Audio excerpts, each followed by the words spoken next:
Can you hear me? Let me know down below if you can hear me, because then we got 50% of this little show going.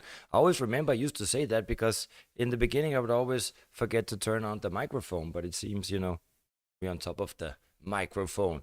I mean, it is so good to see all 6 of us are here. All 6 of us. You in Vegas. Jesus, in Las Vegas. I would like to go there too. Never been. I'm not a gambling man. Cryptocurrency market is enough. No, but let me know how it is there. Then, yeah, I love this little channel too. I thank you, Jose. Sound is good. You're a new soul brother. It seems to me that this channel just keeps getting smaller and smaller, right? But I'm happy. No faces here. Hit the like button, everyone. Yeah. Well, we are gonna. Well, let me today. Since I'm not always doing these streams as consistent as I used to, and I should, and I will be doing that after June once I get my kids back. No, I always like to have a purpose with these streams and give you some added value. So the goal of this stream is to give you some info and insight and know where to look in order to convince yourself about the following. Well, what do you say? Let me just say, we'll see. I can count with my fingers how much I've lost gambling in 20. Well, that's good. You can't count or you can count. So I hope you're not a gambler either, right? Then it's good. Vax is here. Anyway, guys, okay, we got to start. And it goes a little something like this, and then we will do it proper. Let's go, go, go, go. I want to welcome you to Crypto Never Sleeps. In case you're new to this channel, you want to stay on top of the crypto world, well then please hit like, smash, subscribe so that you can be notified every time we upload new videos or go live, so that you can protect your wealth, preserve your wealth, and ultimately increase your wealth. My name is Nico Harachi, and I'm the host of the littlest channel on the interweb. There we go. Remember, as I always say, the future of finance is being built right in front of our eyes, and it's being built on the blockchain. And it is being built on Ethereum. So today, we're not going to go through all the market manipulations. I simply just want to give you some piece of information, websites where you can go and do your own research. You see, there are still many questions. What is going to be the settlement layer? Is it going to be XRP, or is it going to be Solana, or who, or what's going to be? No, there's no more doubt. There never was a doubt since I started this channel, let's say at least. Ethereum. And it's going to be a permissioned blockchain on the Ethereum called Quorum. Well, anyway, I want to lead you to that so that you can use this, let's say, information chain yourself. And we're going to start off. There was an interesting research report, or at least it catched my attention when I saw it, and it was on Cointelegraph. And here we go. Blockchain use cases and adoption report. Right, so I thought, now that's something, that's something we all want to, participate or hear more of, right? Because blockchain mass adoption is what we are waiting for. So it's a very, very good report. You can go in. It's on Cointelegraph right now, but it just came out today. It's very extensive. So, we're not going to go over all of it, certainly not. But what do you think? When I hear blockchain use cases and adoption report, I think, there must be so many areas that we maybe didn't think of. So, of course, they start off and go in and say DeFi, and, that's the kind of like the heart of everything on the blockchain, but there's so many other use cases. My feeling is that when I went through it, it is still all about finance. And of course, blockchain, it's a ledger. Everything is just on the ledger, right? It's like a spreadsheet, which is, compatible with the entire globe. All we need in order to get mass adoption is obviously a currency, the CBDC, right? Even though many are against it. But so they try to go in here. It's an interesting report in the sense that they are where you really can gather how small the cryptocurrency industry is. And if the traditional industries, such as banking and insurance, are going to migrate onto the blockchain, how much potential there really is. Now, so what they're seeing here, the world is already on the blockchain, and then we have some numbers here. I mean, 1 trillion, the global crypto market cap. And they make it sound very impressive, but it's still very, very little, right? And then here, 62% of professional investors are holding digital assets. But, professional, in order to be quantified as a professional investor, it's not a retail investor. However, the largest amount, of course, 235 billion Ethereum Alliance ecosystem market cap.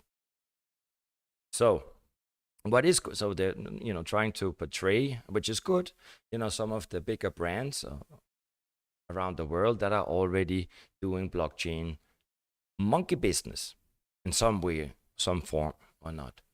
But what I like is when they talk a little bit about Bitcoin, you go further down, and I actually like this slide here. In slide 8, and that's all we're basically going to talk about. Finance, right?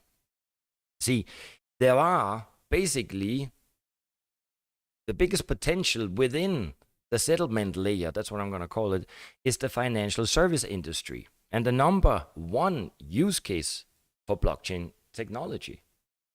And these are the top 6 financial applications of blockchain, and they include medium of exchange and payments, store of value, lending, capital fundraising like IGOs, IPOs, securities and asset management, and insurance. And then they're comparing, with some growth over year. But what I just wanted to, which caught my attention is when you go in here, and then, for example, they can see here the 2022, the target addressable market. So let's use insurance, for example. So the insurance market is around 5.9 trillion.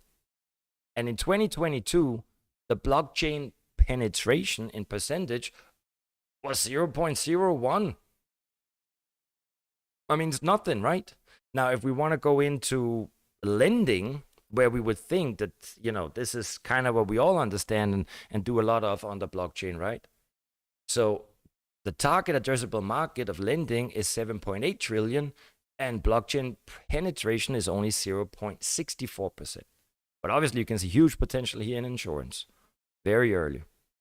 And then they have projections where we're going to be by 2025, right?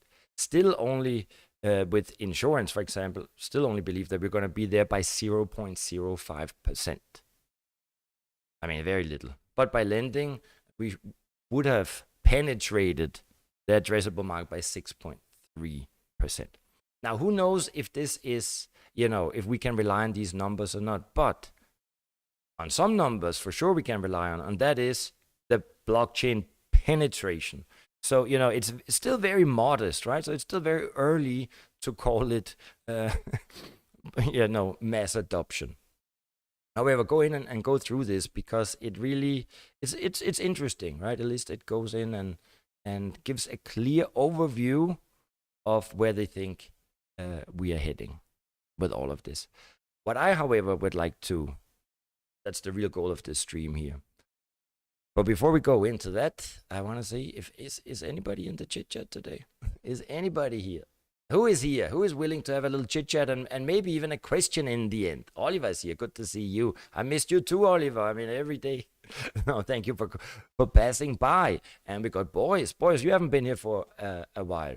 We watch every stream and we are subscribers. I said that when we go home on YouTube, we still have to search for Crypto Never Sleeps. Doesn't recommend very bizarre. Yeah, I mean, we are the littlest channel, and I guess that's why. I also gotta say, I mean, sometimes I don't understand it because we do put in a lot of effort, right? Or maybe I talk slow and we got some boomer moments, but I really try to generate value. And let's be honest, nobody has been able to time the market as I have. Jose Marcus, good to see you. So I would have thought we would have a little more attention. But nevertheless, let's move on.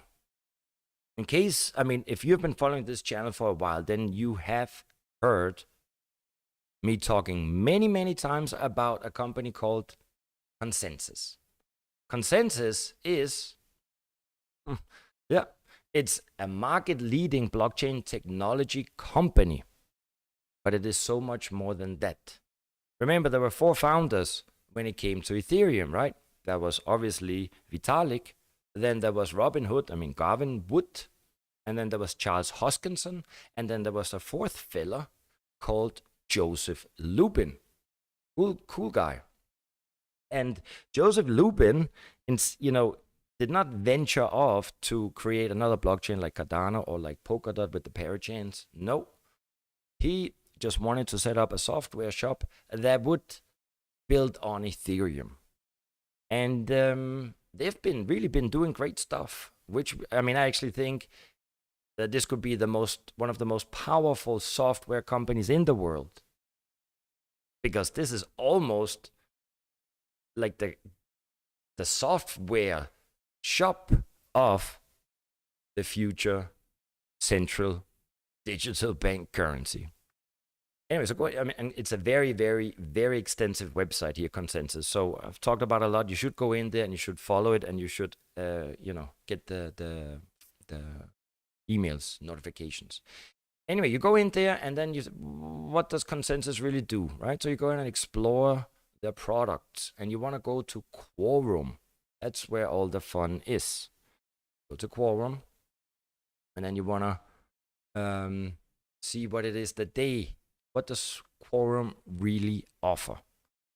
And it's a permission blockchain, right? So built for enterprises, Quorum enables businesses to build effectively with blockchain. Now everything it's powering leading organizations like JP Morgan and Microsoft, and it all sounds kind of interesting. But you need to move on and get into some of the blockchain use cases and applications that actually has been launched, programmed on Quorum. And some of the use cases is, of course, when you scroll down, is the central bank digital currencies. So blockchain solutions for central bank digital currency. When you then go down, then you can read about it, what it is, and all the advantages. CBDCs give central banks future-oriented tools to allow them to implement monetary policy in a more direct, innovative ways to keep pace with technological change. And then what are the use cases? The benefits and so on. But I want to scroll on the block where they actually explaining what the recent CBDC pilots reveal about how central banks are approaching digital currencies on Ethereum. And when you scroll down here and read about them, you will see that, for example, very interesting here. I love it. I can make it a little bigger. When Consensus published its white paper, Central Banks and the Future of Digital Currency, at the World Economic Forum in January 2020. They were already there. That's why you don't have to look who was there in 22 or in 21. It was already there it was already set up, basically. Anyway, so in 2020, they launched the white paper on how the CBDC could look for all central banks. So when you scroll down there a little bit, and you can see how to talk about China and the European Central Bank, and then they have already launched 4 CBDC projects, and one was with the Hong Kong Monetary Authority, one was with Société Générale Forge, Bank of Thailand, and the Australian Reserve Bank. And then they explain a little bit how that was and everything, and then here you can see how it's going to work. But this is not, and you can go in and read the white paper if that's, and this is fundamental if you really want to do some, in-depth research. And then how it was with the Hong Kong Monetary Authority. This is not where, in Bank of Thailand, everything is very, very specific. Where I want to go is, when you scroll down a little bit, we want to talk about the Consensus CBDC approach, right? Because here, here you go. Consensus CBDC offering is based on Consensus Quorum, which was recently acquired from JP Morgan. So it was actually JP Morgan and Consensus that launched Quorum together. But then Consensus bought it back. That's a different story, who bought it and how they sold it. I mean, that's some paperwork. Anyway, but Quorum is an open source Ethereum client, right? So optimized for enterprises and institutions needing permissioning capabilities. And permission means that it's not open source, right? Instant finality, privacy, and monitoring capabilities and enterprise support. And Consensus Quorum is environmentally friendly as it doesn't use proof of work, consensus algorithm, but proof of authority. And now here, this is important. Consensus Quorum is used by a third of blockchain projects globally, including 25 of the world's largest banks and 400 institutions globally. Now, if you have been around here with me, I show this like every once in 3 months. So you can go in here and you can press the link, 25 of the world's largest bank and 400 institutions globally. And when you open that, it will take you to JP Morgan. Basically, it takes you to Onyx, but it takes you to the JP Morgan site. And Onyx is basically, they're transforming the way money, information, and assets move around the world. This is all on Quorum, which is a permission version of Ethereum. So formed in 2020, Onyx has pioneered the world's first banklet blockchain platform for the exchange of value, information, and digital assets. Link by JP Morgan, an information exchange network that enables seamless payment-related data sharing between institutions. I mean, this, you can be 100% sure that the CBDC is only going to be integrated on the permissioned Quorum blockchain. And it's already been there, right in front of our eyes. I just don't always, everyone, I don't hear any other, YouTubers talk about it. Maybe it's too boring. Anyway, then you can go in there and you can, the blockchain network enabling the exchange of value for various types of digital assets. I mean, and it's all there. Unleash the power of tokenization. And then there, of course, is also a good opportunity to try to identify some of the new market leaders of tomorrow, right? Maybe not on the Onyx side, but certainly on the Consensus side. So blockchain launch, a center of excellence and leader in developing and launching new application networks and shared platform technology. Anyway, so you can go in there and you can discover the ideas of how to take off with Onyx. Very, very interesting. And so in case you didn't know already, the CBDC is going to be interoperable, of course, with the Bank of JP Morgan and the likes, right? I mean, they're the biggest dominant banking family, since many years. Guys, I wanted to make it short, and that's it. So that's it. Sarah Kleinrock's cabinet. Let me just go here. I don't. So they don't want to see us to see, or maybe Oliver, I don't know. Anyway, so guys, I'm happy you were here, and I hope better make it short and not yada on, and then we will have to try to make an investigation how it can be that my channel gets smaller and smaller and smaller and smaller. Anyway, guys, I love you so much. See you tomorrow. Stay strong, and we will go over what's your play on Consensus. Well, Consensus just they don't. I mean, they basically control the settlement layer of the future of finance, right? So since it's so also you can. It's also very interesting. You can go in on the Consensus site and you can go in there, and they can also get some good when you go into and look at the company, go and press company. Then you will see there's something called consensus mesh. Oh, sorry. Boom, here. Products, resources, maybe it is. Where is it? Here you can go in. When you go into company, then you can go in and see consensus mesh. When you go into consensus mesh, you can see these are the new protocols that they invest in, or even old, like a lot of them. Not all of them are going to succeed, but there's a very good possibility that a lot of these protocols are going to succeed.